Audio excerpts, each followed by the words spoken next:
Today is the topic is what is combustion. Combustion is defined as a rapid exothermic reaction that liberates substantial energy as heat and flames as combustion reactions with the ability to propagate through a suitable medium. जो combustion है वो क्या है, rapid exothermic reaction होती है जिसमें क्या होता है, हीट रिलीज़ होती है। हमें पता है कि combustion क्या होता है, किसी चीज़ का जलना। अगर कोई भी चीज़ जलती है तो उसमें से क्या होता है, हीट रिलीज़ होती है, तो उसे हम क्या कहते हैं, एक्सोथर्मिक रिएक्शन। हमें पता है कि एक्सोथर्मिक रिएक्शन होती है, एक एंडोथर्मिक रिएक्शन होती है। एंडोथर्मिक रिएक्शन वो होती है जिसमें हमें हीट रिक्वायर्ड होती है, और एक्सोथर्मिक रिएक्शन वो होती है जिसमें हम हीट रिलीज़ करते हैं। Actually combustion is a result of dynamic और time dependent events that occur on a molecular level among atoms, molecules, radicals and solid boundaries. कहते हैं जो कंबशन होती है वो रिजल्ट होती है रिजल्ट ऑफ डायनामिक और टाइम डिपेंडेंट इवेंट्स। जो टाइम डिपेंडेंट इवेंट्स होते हैं उनका रिजल्ट होती है, जैसे कि उनमें क्या होते हैं, मॉलिक्यूलर लेवल होते हैं, एटम्स होते हैं, मॉलिक्यूल्स होते हैं, रेडिकल्स एंड सॉलिड बाउंड्रीज।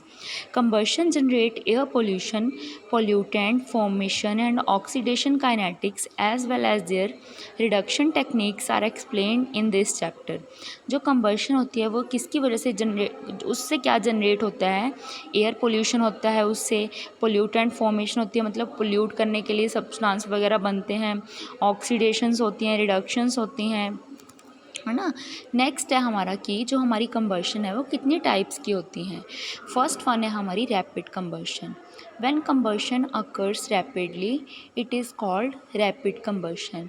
अगर जो कंबशन है वो रैपिडली मतलब जल्दी होती है तो हम उसे क्या कहेंगे, रैपिड कंबशन। सेकंड कंबशन है हमारी spontaneous combustion, the type of combustion in which material suddenly burst into flame.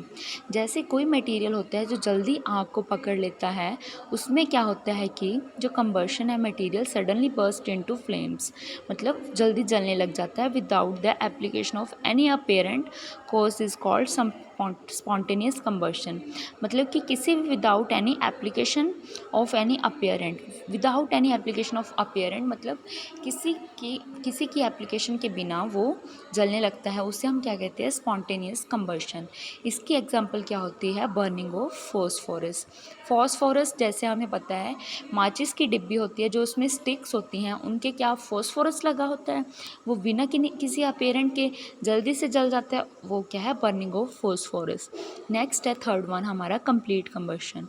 Complete combustion में क्या होता है, मिक्सचर होता है फ्यूल और ऑक्सीजन का without remaining fuel over time, friction and high enough temperature to ignite all the fuel components.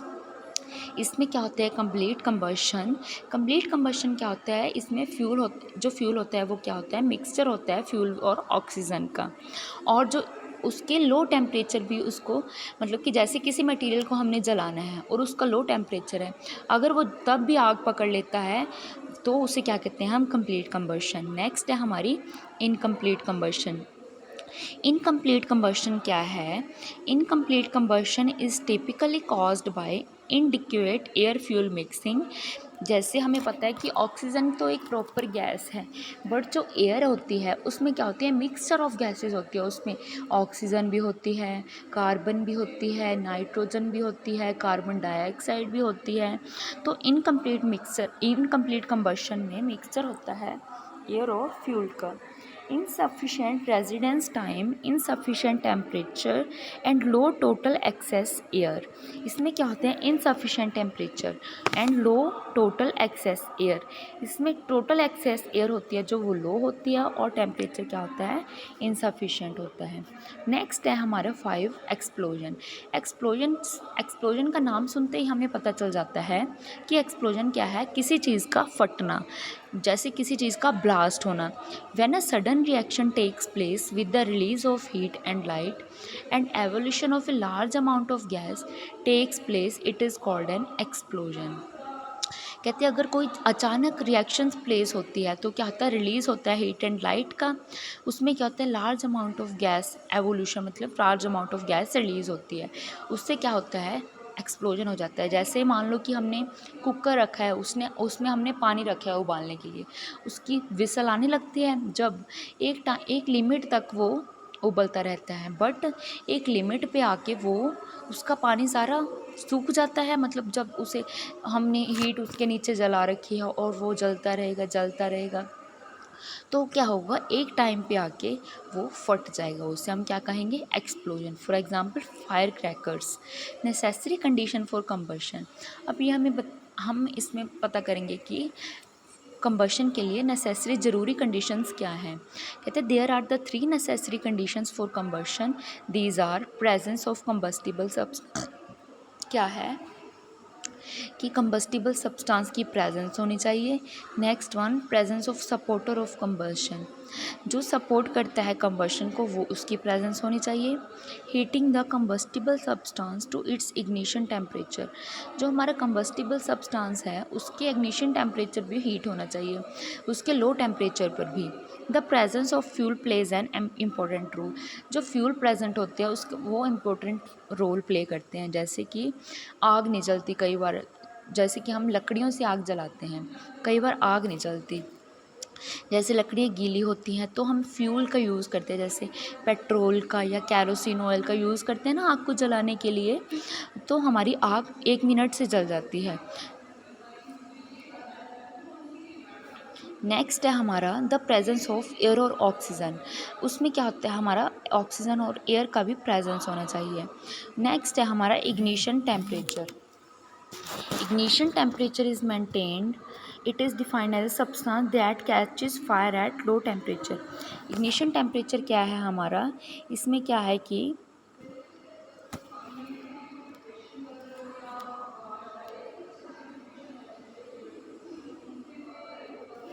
उसके low temperature, ignition temperature क्या है कि जो फायर है वो लो टेम्परेचर पर भी फायर कैच हो जाती है। नेक्स्ट है हमारा flames and fuels. Flames and fuels substance that produce heat on combustion are called combustion fuels, जो सब्सटेंस हीट प्रोड्यूस करते हैं उसे हम क्या करते हैं, कंबशन फ्यूल कहते हैं। In many rural parts of our country people still use wood as a fuel because of its easy availability and low cost. जैसे रूरल पार्ट्स होते हैं हमारी कंट्री के, जैसे गांव होते हैं, जो रूरल पार्ट्स पिछड़े इलाके, उसमें क्या होता है, जो लोग यूज़ करते हैं वुड को यूज़ करते हैं as a fuel because of its easy availability and low cost, क्योंकि ये ईजी अवेलेबल हो जाती है और इसकी कॉस्ट क्या होती है, लो होती है। Global warming is the result of an increase of CO2 concentration in the atmosphere mostly due to the combustion of fuel. कहते हैं जो ग्लोबल वार्मिंग होती है उसमें क्या होता है, CO2 की कंसनट्रेशन इंक्रीज़ करती है, इसकी वजह से जो क्या होता है, किसकी वजह से होती है वो, क्यों, जो कंबशन ऑफ फ्यूल्स होती हैं। नेक्स्ट है कि हमारे फ्यूल्स कितनी टाइप्स के होते हैं। फर्स्ट वन है हमारा solid fuels. Solid examples are wood and coal, जो हमारा सॉलिड फ्यूल्स है उसके एग्जांपल क्या हैं, wood and coal. These are use to cook food in homes, इन्हें हम फूड को कुक करने के लिए यूज़ करते हैं, फूड को कुक करने के लिए यूज़ करते हैं। Call is also use in industry, जो हमारा कोयला है वो इंडस्ट्रीज़ में भी यूज़ होता है और घर में खाना बनाने के लिए भी। जैसे हम देखते हैं पुराने टाइम में कोयले वाली प्रेस होती थी, कपड़े प्रेस करने के लिए भी हम कोयले को जलाते थे। नेक्स्ट है हमारा लिक्विड फ्यूल्स। लिक्विड फ्यूल्स कौन से होते हैं हमारे, examples are kerosene and petrol. Kerosene is used in stoves and in lamps to cook food and petrol is used as a fuel in automobiles. जो हमारे लिक्विड फ्यूल्स होते हैं उनके एग्जाम्पल क्या है, कैरोसिन एंड पेट्रोल। जैसे मैंने आपको पहले ही बताया कि कैरोसिन एंड पेट्रोल, जो कैरोसिन हम यूज़ करते हैं स्टोव्स में एंड लैम्प्स में क्या होता है, stoves and in lamps to cook food, and petrol को हम ऑटोमोबाइल्स के लिए यूज़ करते हैं। नेक्स्ट है हमारा gaseous fuels. Examples are natural gas and petroleum gas. Gaseous fuels के एग्जाम्पल्स कौन सी हैं, natural gas and petroleum gas. These are used in industries, ये इंडस्ट्रीज़ में यूज़ होती हैं। CNG is use to run automobiles, जो हमारी CNG हैं वो ऑटोमोबाइल को रन करने के लिए यूज़ की जाती है। जैसे हमें पता है कि सीएनजी क्या है, हमारी कंप्रेस्ड नेचुरल गैस। हमने प्रेजेंट टाइम में देखा है कि जो ऑटो है वो सीएनजी बेस्ड आने लगे हैं, मतलब उनमें पेट्रोल फ्यूल की ज़रूरत नहीं होती, वो सीएनजी गैस की वजह से ही चलते हैं। नेक्स्ट है हमारा कि पोल्यूशन कैसे कॉज होता है कंबशन ऑफ फ्यूल्स की वजह से। जैसे हम कोयले को बर्न करते हैं या डीजल को बर्न करते हैं तो उसमें क्या होता है, सल्फर डाइऑक्साइड गैस रिलीज़ होती है। It is an extremely suffocating and corrosive gas. इसमें क्या होता है, सफोकेशन होने लगती है। More over petrol engines gives off gaseous oxides of nitrogen, oxides of sulphur and nitrogen dissolve in rain and water form acids. जो sulphur के oxides होते हैं वो क्या नाइट्रोजन के साथ डिज़ोल्व होते हैं और रेन में मिक्स होकर वो क्या एसिड फॉर्म करते हैं। नेक्स्ट है जो कार्बन मोनोऑक्साइड है वो टॉक्सिक एयर पोल्यूटेंट है, produced largely from vehicle emissions. जो कार्बन मोनोऑक्साइड गैस है वो व्हीकल की एमिशन से प्रोड्यूस होती है, उसमें क्या होते हैं, लार्जली वो पोल्यूट करती है।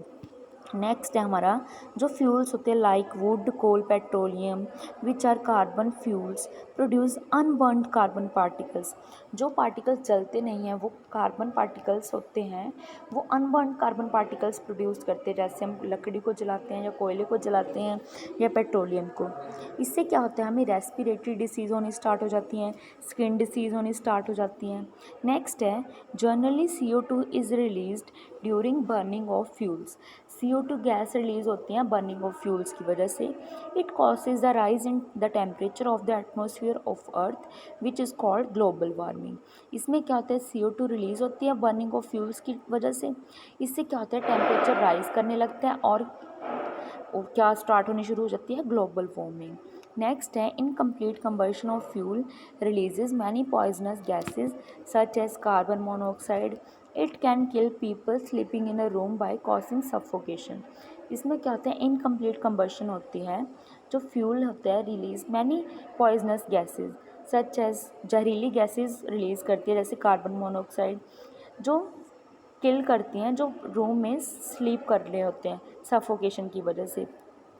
Combustion of coal and diesel generates sulfur dioxide. It can kill people sleeping in a room by causing suffocation. जो combustion होती है कोयले और डीजल की, अगर वो सल्फ़र डाइऑक्साइड जनरेट करते हैं तो क्या होता है, जब हम रूम में सो रहे होते हैं तो सफोकेशन की वजह से हमारी डेथ भी हो सकती है। Burning of fuel releases oxides of nitrogen and sulfur. They dissolve in rain, water and form acid. Such rain is called acid rain. जैसे हमें पता है कि एसिड रेन होती है, इसमें क्या होता है, जो फ्यूल होते हैं releases oxides of nitrogen and sulphur, वो रिलीज़ करते हैं ऑक्साइड सल्फर एंड नाइट्रोजन के, और वो नाइट्रोजन उसके साथ मिक्स होके वो एसिड रेन बना देते हैं। Okay, thanks.